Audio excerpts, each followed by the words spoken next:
is up, Fit Fam? My name is Sully. This right here is John 6, and this is episode 40 of Guys with Thighs. How you doing, bud? Oh, I am doing great, man. How about you? Good. It's good to see you. I'm a little tired, not gonna lie, but we're all good. Yeah, I just drove for 7.5 hours, no problem. Yeah, no big deal. Just sat in a car straight. Did you take a couple breaks, or did you guys just go straight through? No, I took 3 breaks. So, one, I stopped in Madison, saw a couple of friends. Shout out, Alex and Corey. It was fun. And then buzzed down, just past the border, gas up, and then one more pee break. So, not too bad, especially being on 75 hard. So, on the way up, it was rough. Lot of dude, not only 2 breaks with on 75 hard. Well, three. So, yeah, but other than that, man, it was a smooth drive, easy drive. Didn't even hit traffic. So, it's a blessing to be able to pop up to Wisconsin, see some family and everything like that, get some good food, enjoy the good company, and then be able to come back down. I spent a majority of my adult life all over the world. So, it's a blessing to be so close, and I wouldn't trade it for the world. So, right now it's nice. Yeah. That's awesome. Yeah, actually, last night I got to spend some super quality time, just one-on-one with my mom, and that's actually something I've been focusing on doing more, like taking intentional time to get one-on-one time with family rather than with the big group. Yeah. That means the most. Dude, there's this quote that hit. It's just like, sometimes when we forget that when we're growing up, so are our parents, or like they're growing old, like, and like it's really easy to forget it, especially as we go through our 20s, and now I'm in my 30s. That it's crazy that like as we're growing up as humans, becoming who we are and finding out what we want to do, our parents are getting older, and that time doesn't stop. So it's when I heard that quote, I was like, I kind of like you now, like, oh my gosh, like I have to build out time specifically for my mom, my dad, my sister. Just to have that space as much as possible.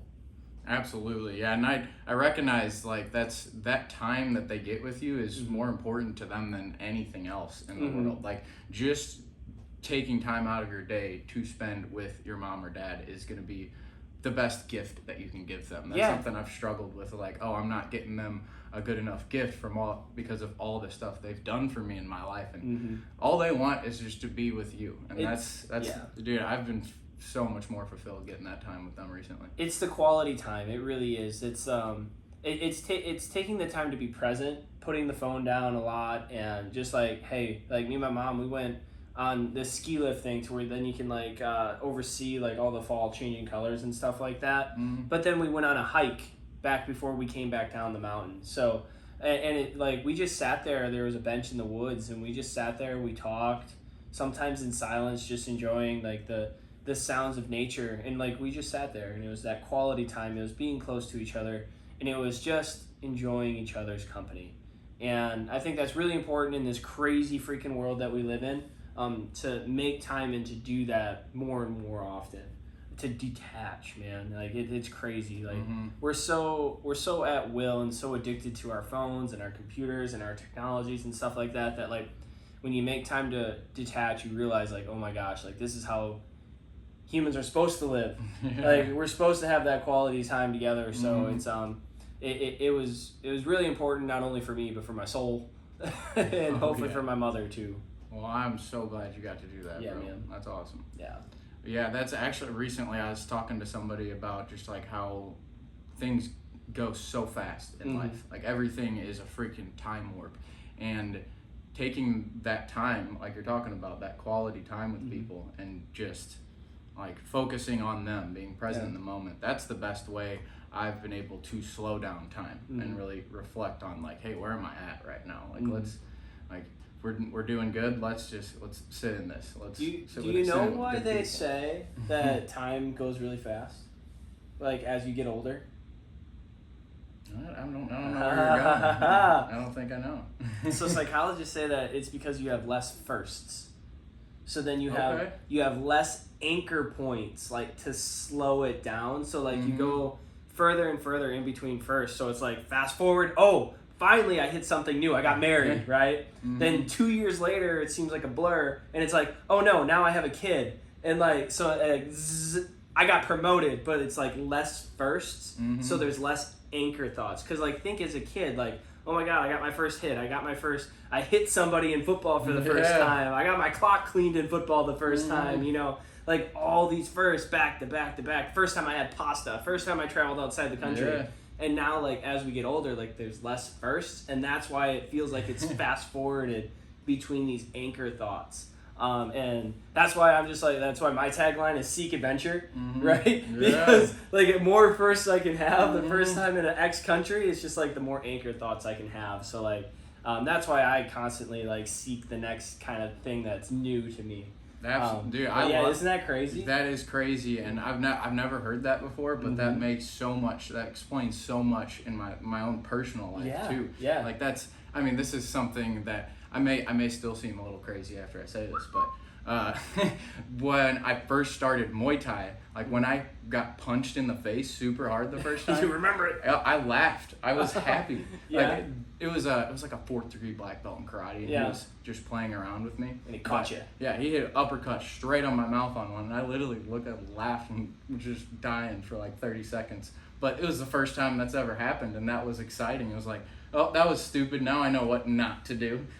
Sometimes that's just as important. But yeah, so like even though like we won't have a first like hanging out with our parents, right, for example, but that was the first time that me and my mom like just sat in the woods and talked. Like, so that's an anchor thought. That's going to be a memory that we always have, and like that slows down time for me, like personally. And I think it, like psychologists would say, like every first kind of slows down time. And I think as we go in this crazy world, that's really, really important to seek out firsts, to seek out adventure, even if it's in stillness and quiet. Yeah, I love that so much. Well, since you've been focusing on that for a long time, what are some things the rest of the year you have planned that you want to try to get some firsts out of? I know you got a bunch of races left. Well, I mean, yeah, so like I have a bunch of Spartan races planned out, but so the first, like, it's the first time I'm ever going to be in Greece, so that's really exciting. Yeah. So like that's a big one. I travel a lot, right? But like that's the first time I'm going to be in Greece. Yeah.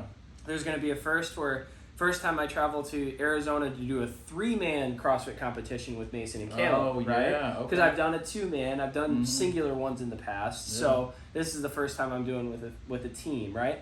I'm going to a black tie gala for the first time that I've never been. Really nervous about that, you know. So that's going to be really cool. That's Will Be Inspired, William Bates. Yeah. So he's having a gala in November, so coming back doing that. Oh yeah. And then I have another Spartan race in Arizona. I love that race, but it's going to be my first time towards like a man's weekend.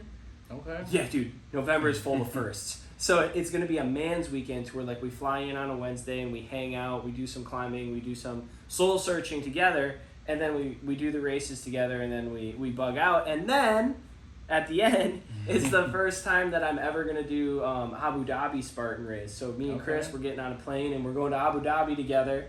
And we're going to hang out in the desert, maybe jump out of a plane, ride the sand buggy, find a camel. Like, we're going to do a lot of firsts. And then after that, like, you asked, by the way. Oh, yeah. No, hey, I want to get some examples. Yeah, I'm coming back to Florida. First time I'm going to be in Central Florida. And this is the biggest, so it's not the first, because we kind of had a Spartan meetup for the First Form community last year. But this is the first time that we're going to have over 30 people in one location. So it's going to be really cool doing that. Still kind of figuring out the logistics, doing some barbecue, doing some stuff like that. But we have like 42 people signed up for the race. So crossing my fingers, everybody shows up, because that's a big thing.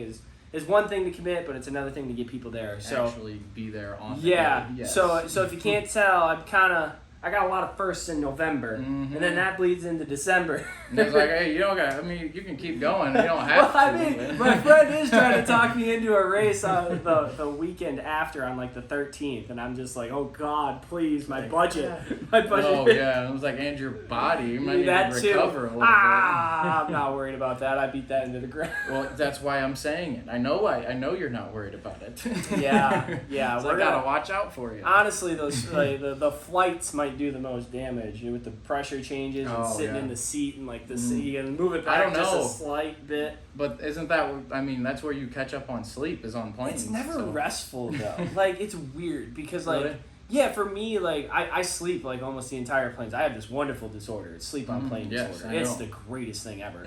However, like it's just not restful sleep. I get back and I can still sleep for like 10 hours. Like especially coming back when you lose like when you come back from overseas to the States, I'm like I'm worthless for like 2 days. But hey, caffeinate to dominate. We're gonna get going. That's all you gotta do. Yeah. Oh yeah. We're not stopping. So and you know hopefully I'll get used to it because I'm gonna be on a plane a lot.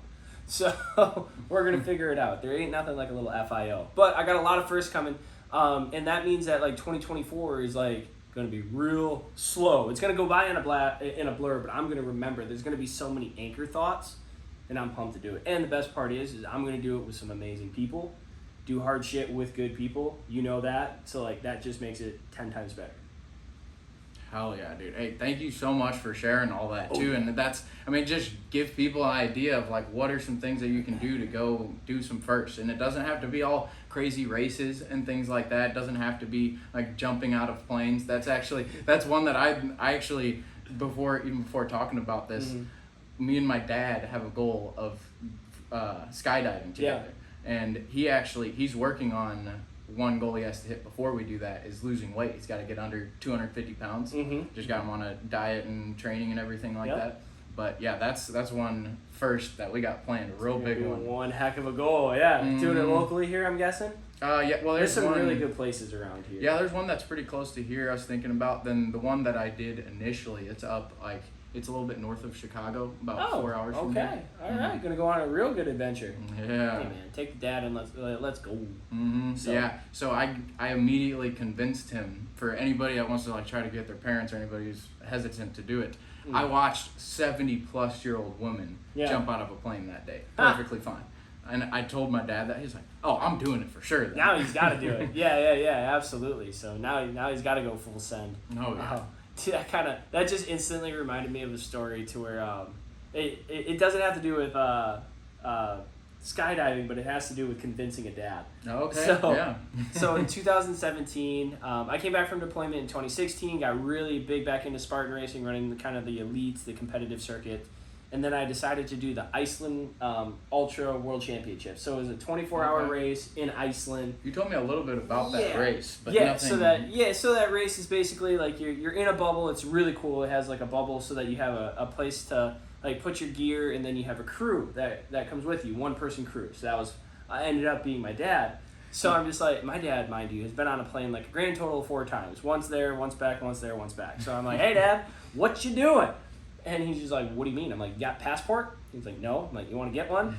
So I convinced him to come and crew for me. It wasn't anything like, showing him a 7-year-old woman, but it was just like, hey dad, I'm doing this. Are you willing to do it? And it took a little convincing to get him on a plane for 13 hours to go to Iceland. But we did it.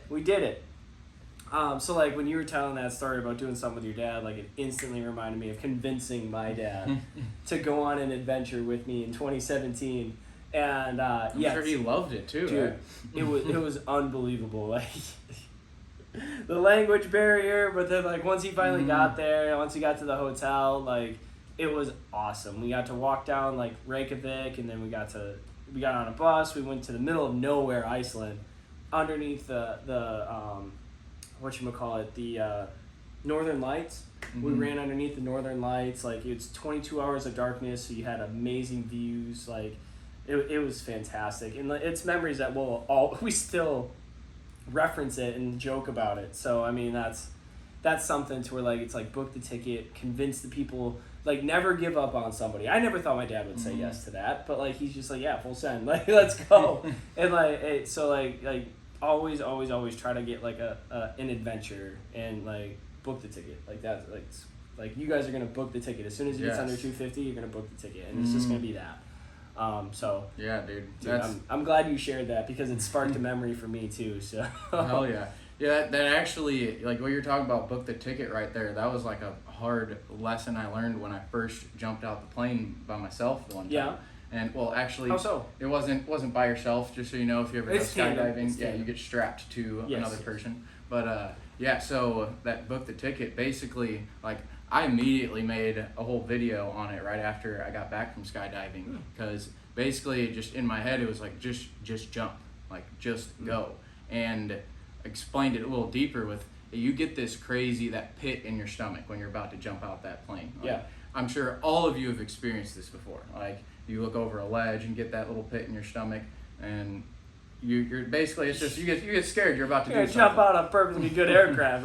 Yes. But yes, I've been there. Trust me. I mean, yeah, and that feeling is like 100x when you're thousands of feet in the air and that door flies open and you feel all the wind coming in. But you got somebody behind you like, we're going no matter what, buddy. Oh yeah, and they're messing with you the whole time too, and they're just like, it's like, hey man, did you remember to bring this?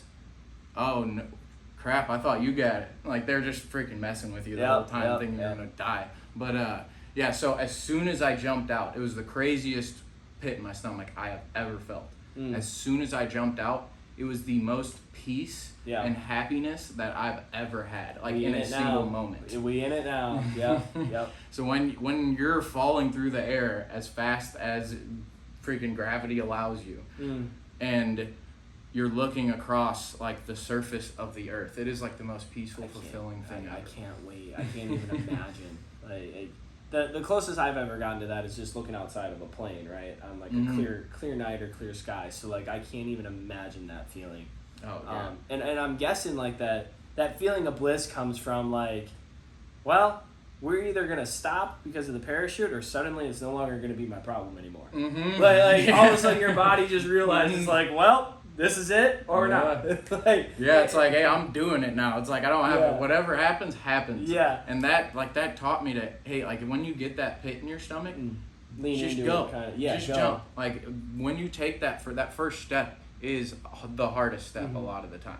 It's gonna be much harder to just start sometimes. And once you get into it, you're just like, man, that wasn't that bad. Like this is actually pretty fun. You can figure it out. FIO. Like I mean, it's a little bit harder when jumping out of a plane because you got somebody doing that. But they're figuring it out for you. Anything else in life though, it's just like, okay, cool. What's the next decision? Like the next right step. Like that's how I always like figure it out. It's making the next right decision with everything that you have right now. And like sometimes you're gonna fall, and like that next right decision might not have been the right decision, but like you took the step, now you learned, and then you can take another step.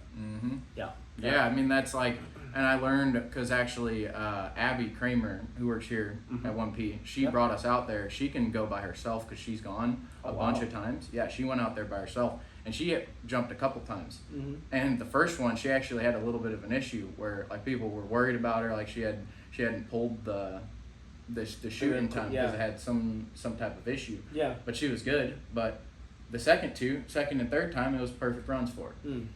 And that's where like you may mess up a little bit, but it's worth it in the end because you're gonna learn from those mistakes. But if you're doing something big and you got that pit in your stomach, you're worried about booking the ticket of wherever you want to go, or you're just a little bit scared of chasing a big goal, just start. Here's your sign. Yeah, just get started. Start today. I actually go through that a lot with people because going through 75 hard, like that does naturally inspire people to like want to do it. Yeah. And people are always like, I'm gonna start Monday, and like instantly that pisses me off, dude. That makes Why are you waiting? It makes me so mad. It makes me, but like, I mean, there's people around HQ. If they listen to me, they're gonna be like, yeah, he does that because like I'm just like, why not start today? Like I get so mad. I'm like, why are you waiting?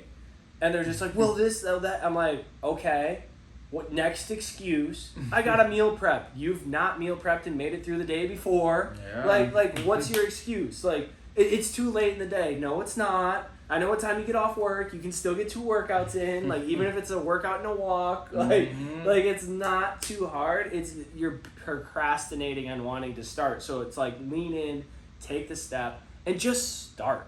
Like, I'm going to start counting my macros on Monday. Yeah, but what about Friday, Saturday, Sunday? What are you going to do, binge? Because that's what normally happens. Usually, yeah. So, like, there's so much power in going fast and starting, like, now. And, like, just making the decision. Not a choice. I mean, you make the choice, but it's making the decision. Right? I am going to start today. Making the choice is like, okay, cool, I'm going to start Monday. I'm going to do 75 hard. That's making the choice. Making the decision is I'm going to do 75 hard right now. We're starting. And it's it bothers me. And the longer you wait, the harder it is to get started. It just too. eats at you. And then like normally you're like, oh my God, I'm gonna start Monday, so like I'm gonna eat all the food that I can't have. Can't have. You can have food. You choose not to have food. You choose to eat one way or you choose to eat another way. You can have all the food. Okay, people? By saying that we can't have food is what makes eating disorders. Trust me, I've been there. I was bulimic for 4 years. So, I'm speaking from experience.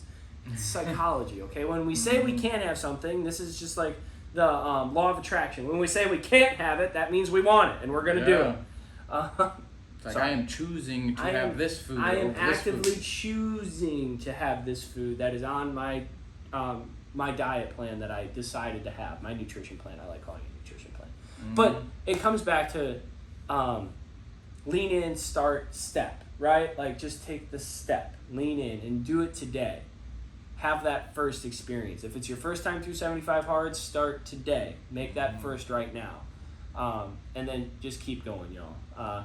I think we hit it there. Yeah. Absolutely. I mean, and that kind of rolls right in. I guess we're talking about food, talking about 75 hard. Of like, what I wanted to talk about today was the 6 Ps. Oh, you know what the 6 Ps are? Yeah, you reminded me before, but hit them again. I would mess it up. Yeah. So if I butcher this because it's kind of a mouthful, but sorry guys. All right. So a little alliteration here. Yes. Proper planning prevents piss poor performance. Hey, I got it on the first time. So a lot of people, they're like, it's the 5 Ps because they don't say piss. I was in the military, so we had to spice it up a little bit. All right, what the piss training. But no, piss poor for performance. See, I told you I was gonna mess it up. So for example, today, right? Like I traveled for 7.5 hours today. So I had a few people that are like, hey, when you travel, how do you stay on track? And I'll talk about 2 different instances. I'll talk about today, and I'll talk about when I fly. So today, it's simple, not easy. I always say that because if you don't execute properly, if you don't plan properly, you're going to have a piss poor performance. So I knew I was traveling today, so what we did was last night we made a bunch of chicken stir fry, right? Okay. And so that's easy to figure out the macros for that. We just have the veggies, we have the sauce, we have the chicken, throw it all in a big bin. We know how much each we put in, so we sliced it right in half and put it in a big old thing, put it in my cooler this morning, right? Now, at lunch, when I stopped to get gas, I'm like, cool, I'm going to take this baby out. I'm going to eat half of it. What do you know? The macros are easy because all the macros are we just sliced it in half, right? Then I drove a little bit more, got here. What was I doing when you walked in? I ate the rest of it, right? So I properly planned out my meals last night because I knew I was traveling. It just took a little bit of effort the night before, and like I didn't even have to worry. I was on cruise control. I'm like, cool, just don't buy anything when I'm getting gas because I already got food. And trust me, I need as much money as I can. So I'm just like, all right, I got my food, and it's pre-tracked in my app, and it's pre-tracked and ready to go for me. So that's one thing you can do. Like proper planning prevents piss poor performance. Now, when you're flying, it takes a little bit more, right? Because, like, first off, nobody wants to buy food in the airport because it's really freaking expensive. Oh, my God. It's ridiculous. It's crazy. But you can take a couple of snacks, so like, like this marketplace and stuff like that, or the P3s, like, you can pre-track those, and you can take those through security. But for big meals, what I do is when I look at my destination on the app, there's tons of apps out there. It's whatever one you want to use. You can use Uber Eats. You can use what's another grocery delivery app? Do you remember? DoorDash, Grubhub. Anyways, you can whatever third-party app you want to use, and you look at your hotel and you figure out the stores around you, and you can order the food to be delivered to your hotel in a window of like time to when you get there. Right? So like say I want a rotisserie chicken, I want some rice, I want this, I want that, my yogurts, stuff like that. I can time it out to when I land and like normally get to the hotel, and it can be delivered to my hotel. Now I have all the food I need ready to go for not only tonight, but probably the next couple of days. And it's easy to pre-track, it's ready to go, and because I always get the single like cup of rices. Oh yeah, right? Of course. Because so easy. Yeah, exactly. So like that's a nice tactic to have because I'm looking ahead. I know what I have to do. I know what I need to do to stay on track. Proper planning. I'm just going to have it delivered. Don't have to deal with restaurants. Don't have to deal with scavenging for food, don't have to deal with being hungry when I land, like, because I know the food is waiting for me. So that's just a quick little tip. Another tip is, like, you look ahead, you look at your hotel, and you're like, cool, what store is near my hotel? So if you don't want to do the third-party app thing, from the airport, you go straight to the store, and then you go to your hotel. Yeah. There you go. Problem like solved. A normal grocery trip, but you're using a rent-a-car wherever you're at. Exactly. So and you don't have to go to a restaurant, and it's quick. You know, like when you get there, grabbing a rotisserie chicken's easy.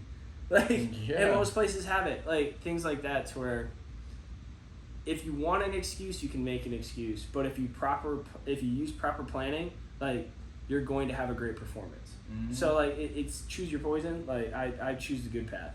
Absolutely. But yeah, dude. Yeah. One thing I wanted to add that I'll do on vacations and stuff like that.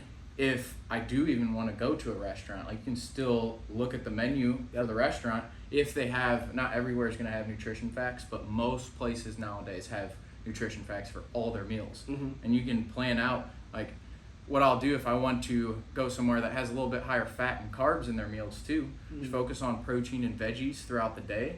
And then I have a lot more calories to play with on that meal at the end. So there's something like some mashed potatoes, or like a big old potato with like bacon and cheese on it. I almost went to Texas Roadhouse. We didn't go to Texas Roadhouse. I almost went to Texas Roadhouse. I'm like, I can just get a steak. I'm like, no, I'm gonna want a potato or steak fries, and I know I'm like, Texas Roadhouse. I can't stay away from those damn.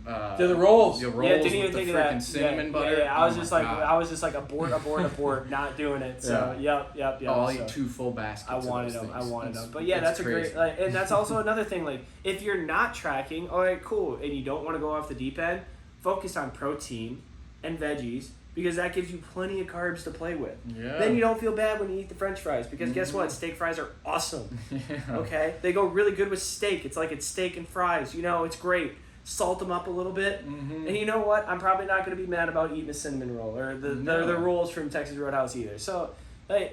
Yeah, because usually, like, I mean, when you're out doing that. It's a special occasion. Yeah, you've done a Spartan race where you burn 30,000 calories, so you earned that shit. But, well, you don't. Yeah, no. So, yeah, you don't have to stay away from the rolls. Like, after my show, I went to Texas Roadhouse with my mom, and I ate a whole basket of those rolls. It's planning it out, though. Like, that's the main thing, is like proper planning. So like, you knew that you were going to go to Texas Roadhouse. So you adjusted what you were eating kind of throughout the day, so that you don't feel bad at the end, right? Mm-hmm. And like, you shouldn't feel bad, because it's just like, okay, cool, we're going to move on. But at the same time, like, you adjusted. You focused on protein. You focused on veggies. You know, you have plenty of room, not only in your stomach, but in your macro plan to eat the rolls and the cinnamon butter. Because all of it. Yes, you're going to eat it all, and then you eat the steak. And I always get the ribs normally, but I didn't want to do the barbecue sauce. So, like, that's another reason I wanted to avoid Texas Roadhouse, because it wasn't on my nutrition plan. So here we are. Yeah. We avoided Texas Roadhouse. Ha ha ha. Hell yeah. Hey, good work. You know, that ain't easy. I do what I can. You know, I'm on a roll, dude. I tell you what, 75 hard. We're rolling. I got about 30 days left, 31 days ish. So like, we're feeling good. We're looking good. We're feeling strong. Mm-hmm. Yeah, I feel like you might have. I know you're getting super lean, but I know also being a bodybuilder, it's a little bit of an illusion. But you look bigger since you started. Dude, that's the thing. It's like, I know it's an illusion. When you get lean, your muscles are more 3D, so you look bigger, but I feel like you actually put on some size. Well, there's this thing where, like, I have this tendency to where, like, when I'm not counting, I tend to go towards carbs. So, like, my protein will be at, like, 150, maybe 180. And, like, I know a lot of people, like, you think that's a lot, but for me, that's really low. Yeah, I normally eat 275. Yeah, I eat 280 to 310 normally when I'm tracking my macros. So, like, when I'm down to 150, 180, like, but my carbs are higher, right? Mm-hmm. So, because I just love carbs, like, you know, like, and it's not even unhealthy carbs. It could be like potatoes, it could be hash browns. It's like things like that. So, like, I'm not having my egg whites, but I'm still having my 3 eggs with hash browns. So, like, I'm still getting my carbs in. I'm just not getting my protein in. So, like, as soon as I start feeding my body protein, it's just like muscle building time, baby. Even if we're on a cut, we're putting. I have one of those beautiful genetic. I don't know. Well, I actually always say that it's from when I was bulimic, hardcore bulimic. I ate like 1,200 calories a day and still worked out 3 times. So like when I finally feed the furnace of my body, it's just like, yes, we get to finally build, even if I'm on a cut, right? Because I took away like some carbs. I'm feeding it protein. Now it has like the actually ingredients to build the muscle. So like, yes, my muscles pop like that because I actually am putting on lean body mass because I'm giving my body's what it needs to build. Yeah, you're going, like, I mean, you're adding 100 grams of protein essentially. Like, your body's gonna fucking use that. And it does. So yes, like I probably do put, I do put on some lean muscle mass. I sit anywhere between 106 and 109 pounds of lean muscle mass. Okay. So like that, according to the DEXA scan, or what do we got? The InBody. The InBody, yeah. Yeah, according to that. That's like anywhere from like 1 to 3% off on most people. It depends on when you take it though. If you do it right first thing in the morning. First thing in the morning, no drink, no water, nothing. That's when I normally do it. And the thing is that I do it around the same time every day, or in the same conditions every day. So it's just like these watches, right? It's a data point. And as long as it's consistent on the data point, that's all that matters. So like we're not looking at a Garmin, then we're not looking at a Fitbit, then we're not looking at a whatever in the same day, an Apple Watch. No, I'm looking at my Garmin every day. So it's every single day it's going to be consistent. Just like with that, I go to the same one every single time, so it's a consistent data point. And I try to keep everything the same around it, same time, same thing that I eat at night. Don't have anything in the morning, come right here and do it. So like, that's a long way of saying like it's data points. Yes, absolutely. But yeah, so like I actually, like in this round of 75 hard, like I'm feeling strong, and I'm doing that strategically because I have to do a CrossFit competition and I have to do a Spartan race at the end of this, and I'm doing Spartan races leading up to it. So like we kind of mentioned, like I don't want my body to break either. So I'm purposely keeping lean body mass on because I don't want to like cut and like go down to 3% body fat to where my body can't recover. Oh yeah, that would be horrible for your races. Exactly. So I have to still feed it energy. So like I still need the calories and everything like that in order to do my long distance runs and things like that. So like I'm not going to get down to the 3.8% body fat that like I was last time I got lean, but if I get into the 4s and the 5s, like that's still pretty damn good.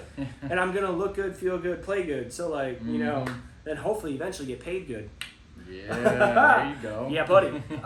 But yeah, so I'm enjoying this round of 75 hard. It's the first time that I had like an athletic goal at the end of it instead of just an aesthetic goal. So it's a cool experience. It's new for me, and that's what I like. Yeah. Clearly. Hey, another first.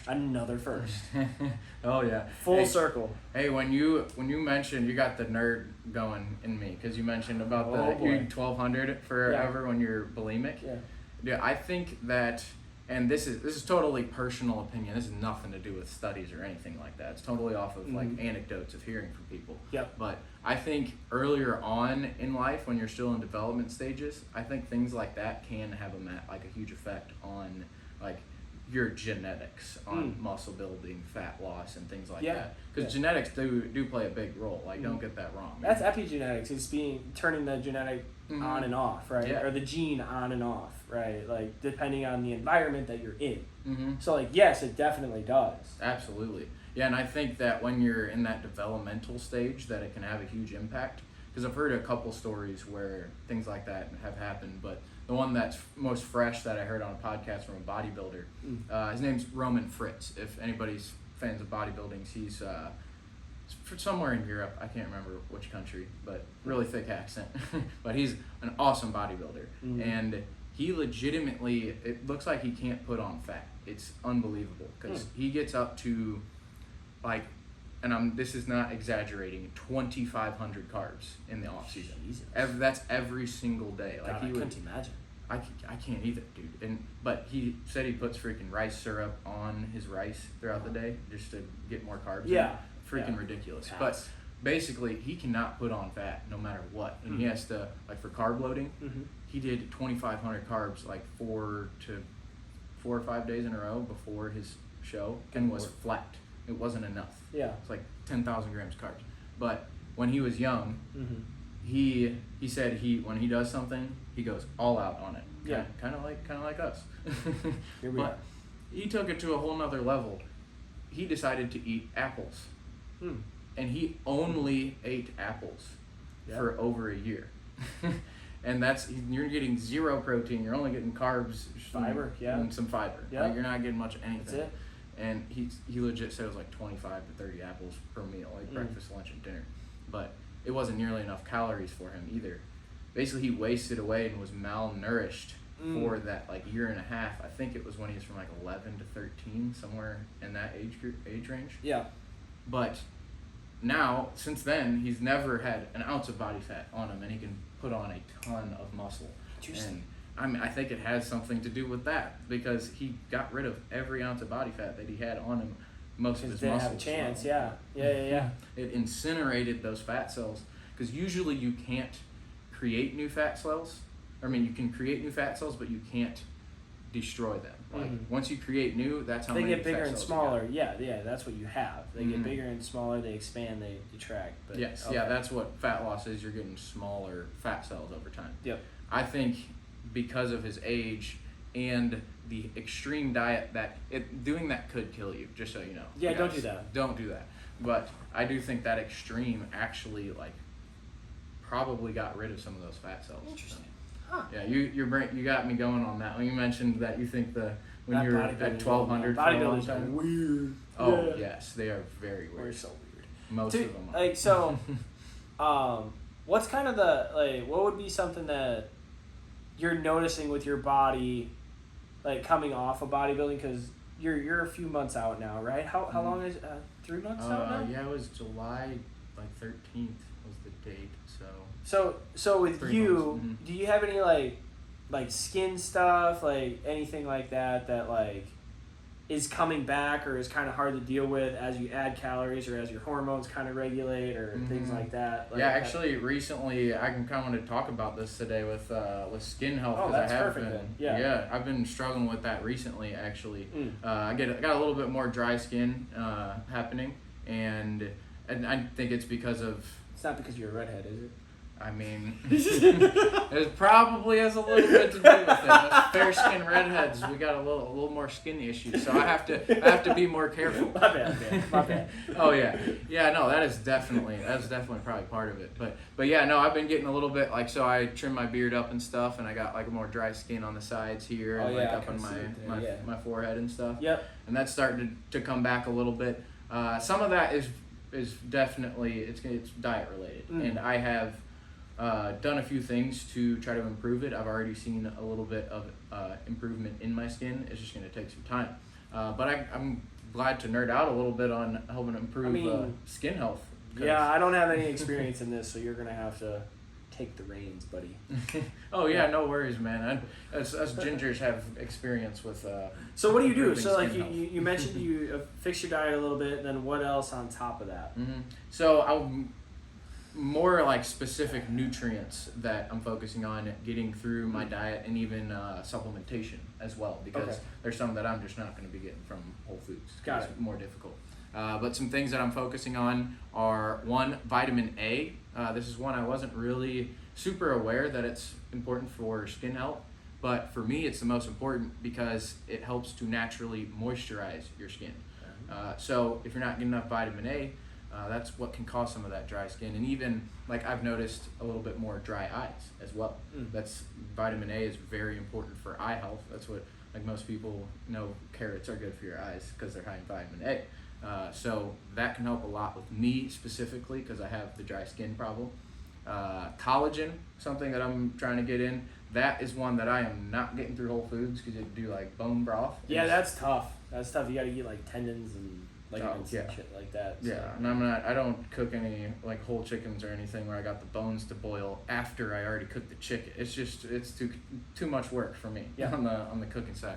But yeah, so I supplement with collagen. I'm actually doing 30 grams, so that's 2 scoops of our collagen. But that's what I'm shooting for each day is 30 grams of protein from that collagen.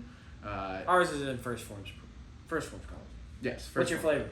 So I actually do unflavored. Okay. Goes with everything.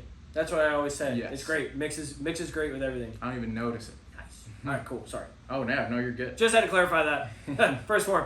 Yes, that's the one I'm using. There's some delicious flavors if you like coffee, too. That Salted are caramel coffee just smells so good. Oh, my God. Yeah. Dude, it is amazing. Yeah, all right, sorry.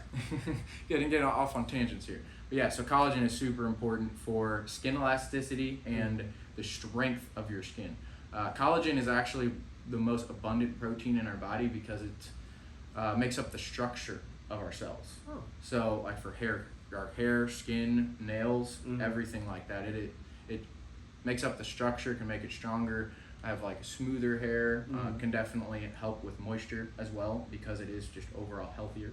But collagen is super important. Another one that goes along with collagen is vitamin C. So getting in vitamin C is very important because it helps to keep collagen structure stable. So essentially helps to collagen keep it from breaking down. So you have more collagen. And as we age, our body produces less collagen. We do produce collagen on our own, but we need more of it as we grow older. So that's super important for skin elasticity and just overall skin health for me. And the vitamin C keeps it from breaking down. And then a couple vitamins, I'll just go through it real quick so I don't go too deep into the nerd corner. All good. Vitamin D is super, super important for skin health as well. And you got to get outside to get some of that. It is real difficult. Especially as the sun is out. Like, winter is coming, y'all. Get outside while you can. Yes, it's much harder to get it when in the winter time when it's colder. Because UV index, that's what. Yeah, because the UV rays, we'll cover that on a later episode. Yeah, we don't but go yes, into that. It's harder to get it during the winter, so enjoy it while it's summer out. Yeah, you got legit like twice the time you got to spend in the sun during the winter to get the same. But another real big food you can get vitamin D from, this is something I actually recently learned. I just accepted that there was no foods with vitamin D, but found one recently. It's actually one of my favorite things to eat. It's a little expensive. Wild caught salmon is actually a real good source of vitamin D. I actually didn't know that.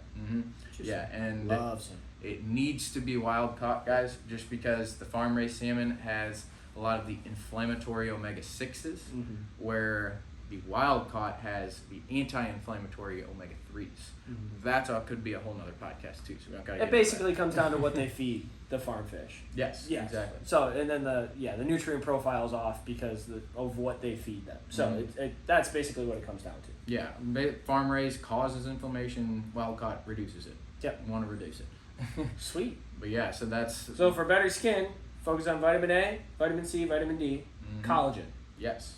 Did I cover it all? Yeah, that's my main focus is right now, and just I missed on some whole foods for those. Oh foods. yeah, hit the whole foods. So the whole foods for I got the salmon. Actually, vitamin C, that's gonna be eat for color. Anything red, yellow, orange, like red and yellow bell peppers. Yeah. Are that's the first thing that popped in my mind. I didn't know how much was in there until I recently went through because I think I talked about it on one podcast where I went through and like found foods for every single micronutrient possible to keep in my diet and like keep in mind like, hey, keep these in. You must be a bodybuilder. Yeah, just a little bit. But yeah, so the red and yellow bell peppers had way more vitamin C than I thought. That was super cool to me. But then vitamin A, that's gonna come from like leafy green vegetables, spinach, kale. I have carrots. Yeah. That's the big one that everybody knows. Carrots are delicious if you put them in the oven for a bit and roast them. Only need salt and pepper. But yeah, spinach and kale. I've been actually slacking on my spinach. I was throwing a bunch in every meal. As food goes up, I remove some of the veggies sometimes because I'm tired of eating I'm telling you, the big tub of spinach from Walmart. You can get like an organic big tub of spinach. Dude, that's what I usually do, but I just freaking have been slacking because I was tired of eating veggies. Time to unslack. Yeah. All right. Let's get back on it. I'm back on the veggies. Start today. I started. I gotta get rid of the skin issue, and that's one of the big ones for the moisture. But yeah, and then another one for vitamin A, actually liver, and you can get. There's ground beef that I found that has a mix in of ground liver. Yep, and what's really cool, I don't know if it's around here because I haven't found any place, but around Wisconsin, you can actually go and get like burger patties made, and you can get liver mixed into it. To where like because it's really salty, so like you can tell if you just eat liver. So like, but you can get it mixed into your actual beef, and like you can't even taste it. So it just becomes part of the patty. But then you get your extra micronutrients. So. If you can go talk to your local butcher or somebody like that, you get your beef from local places, like you can talk to them and they'll mix it in there for you. Absolutely. So it's pretty cool. Yeah, and it's the best source of vitamin A out of anything on the planet, the highest amount. So, dude, that's awesome. Well, I know that you're going to get it taken care of. And thanks for sharing that because like that's not easy to share. So I appreciate that. Of course. That's going to help a lot of people. And we gave you the tools. Now you got to do it. Absolutely. Ever any other gingers struggling with your skin problems? Yep. More than just gingers. Shout out, but yeah. Let us know. Six can go so in depth on that. So if you are struggling, reach out to him. Mm-hmm. Like there's no doubt that he can help you out with that. any I'm not of your guy because I'm not the skin type guy. That's him. So, and my bald head. That's all I got. But yeah, man. I got my fresh shave. Yo, yeah, you got more bald than I do. Oh yeah. Real nice. It feels so good whenever I get the full shave. I know. My mom shaved it this weekend when I was home, and I was just like, "Yep, this is good. This is the way I like it." So I think that's a great place to end and wrap up. I appreciate you going through that for us. And hey, y'all, I hope you got some good stuff out of it. If you do, if you think so, make sure you share the episode. Okay, share it with somebody else that might need some help with skin, might need a little bit of push to start today. And then give us a like and a comment if you'd be so kind, because that helps us grow and that helps us interact with you guys and to hear what you like. So with that, I'm signing off. Six, you got anything to say? No. I mean, I appreciate you guys so much for tuning in. Thank you so much for everything you do, and let's make it a great week. We're going to make it a great freaking week. All right, y'all, let's stack dubs, huh? Let's do it. Woo! Appreciate you, Brady. Good episode. Yeah, I think that was fire.